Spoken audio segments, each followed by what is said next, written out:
Assalamualaikum warahmatullahi wabarakatuh. Good morning, my name is Robi Hilmi Ramadian from Offering L 2019. Today I will describe to you about our article. This article is made to fulfill a final exam of Maritime Geography course. Beforehand, I apologize if there is a mistake in presenting our article. We are from Group 5, which have members are Robi Hilmi Rahmadian, Septiananda Stianingrum, Roslia Melinda Pratiwi, and Tasya Khairunisa. Okay, just get to the topic of discussion. The title of this article is Analisis Manajemen Kemaritiman berbasis tol laut terhadap pembangunan ekonomi Indonesia sebagai poros maritim dunia, atau dalam bahasa Inggris disebut dengan Maritime Management Analysis based on Sea Highway on Indonesia Economic Development as a World Maritime Axis. Indonesia is the largest archipelagic country in the world with overflow marine potential.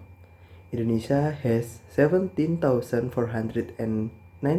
islands with a total area of Indonesia as 7.81 million square.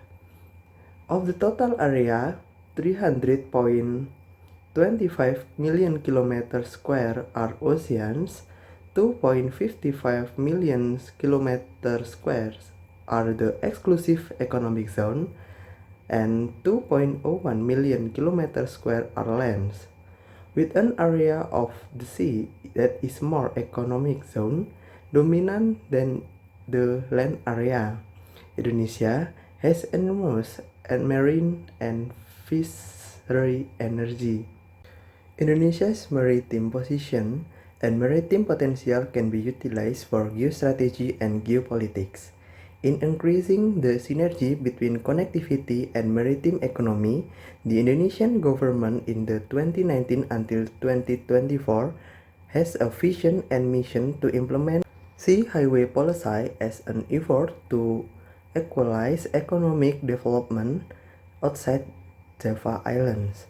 Third, currently, the utilization of Indonesia's maritime position is implemented in the priority of maritime infrastructure development in order to develop a belt economy in the eastern Indonesian region.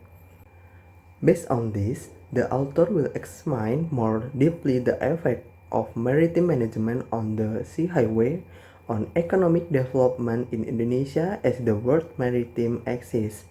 This aims to determine of effectiveness and efficiency of the Sea Highway program. Therefore, this article can serve as a benchmark for the government in revisiting maritime management based on the Sea Highway program as one of the foundation for Indonesia's potential economy. The type of research is qualitative research.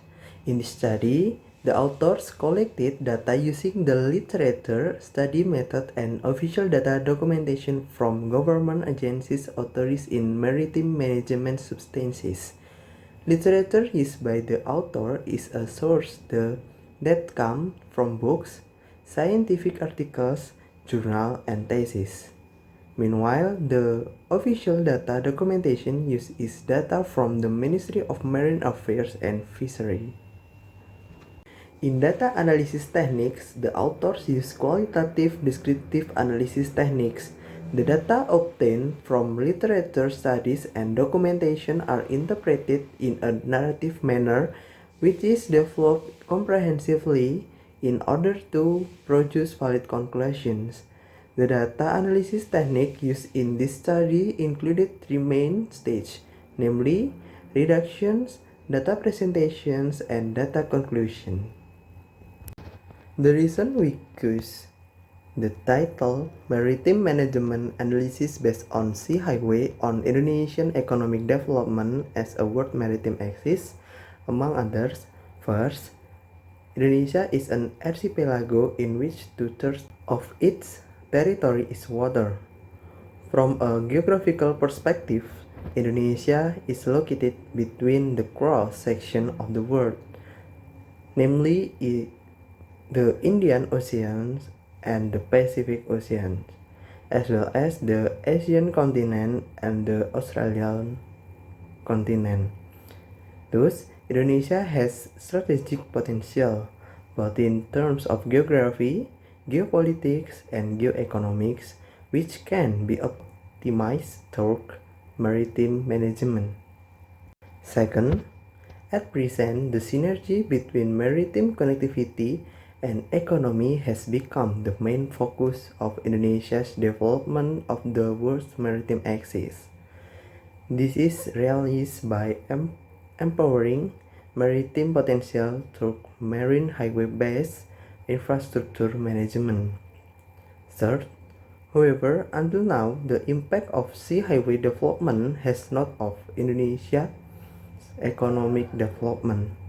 This is because the Indonesian government is still concentrating its budget allocation for economic development in mainland area.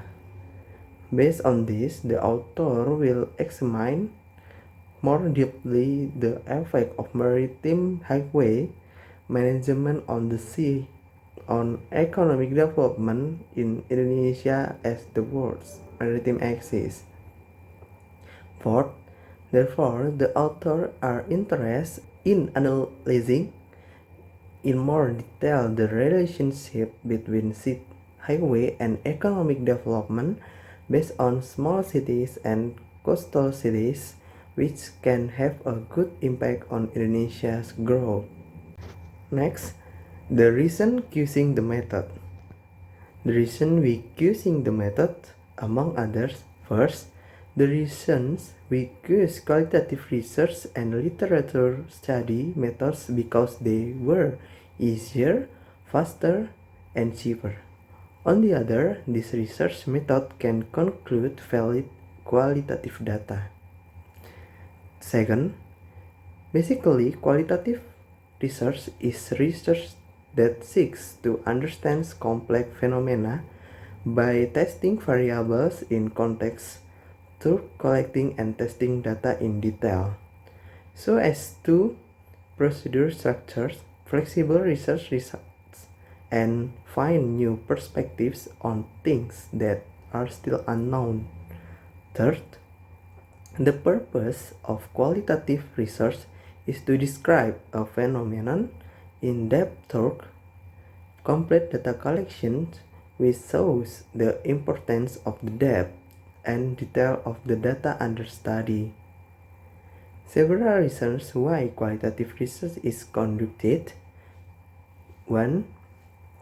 When the researcher finds it difficult to determine the problem statement or specific research objectives. 2. When determining research objectives, a more detailed and in-depth understanding is needed. 3. When the purpose of a study is to study how phenomena occur naturally. This relates to the nature of qualitative elaborative research.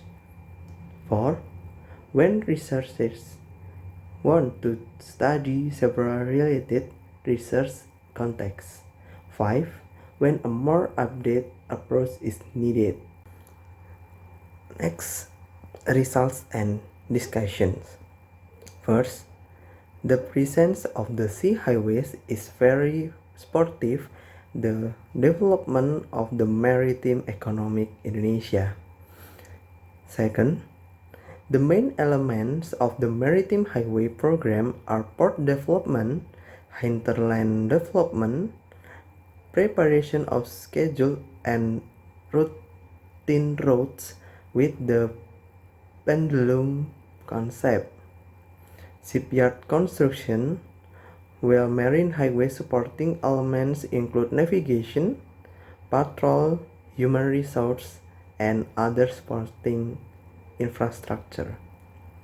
Third, an inclusive development that encourages equitable economic growth by accelerating the development of the sea highway in line with the effort of the Nawacita program. Fourth, basically, the sea highway program aims to reduce price disparities between the western and eastern regions of Indonesia by providing subsidies routes for sea highway freight transportation. However, in reality, the maritime highway program cannot be efficiently implemented in Indonesia because the infrastructure development has not been fully implemented by government. The conclusion of this article is based on the results and discussion of the research. As the largest archipelagic country, Indonesia has maritime potential in various fields not only as a marine biotechnology and tourism area, deep sea waters and marine minerals, but also the shipping and defense industry as well as the world's maritime industry. Apart from these natural resource potentials, Indonesia also benefits from a strategic territorial location both politically and economically. Infrastructure development is certainly very supportive of the implementation of the Sea Highway program. The Sea Highway has the purpose of connecting major ports in the archipelago. With this connection between seaports, logistic transportation, smooth distribution of goods and mobility of goods and people to remote area can run effectively and efficiently. For the reason, mutual cooperation from all parties is needed to make the Sea Highway program a success, so that Indonesia's vision to become a world maritime axis can be realized. With the Sea Highway program, it is hoped the economic development activity will develop further, and the sea will become a safe, cheap, and comfortable to increase the country's economy. That's the presentation for me. Sorry if there is a mistake. Thank you for your attention.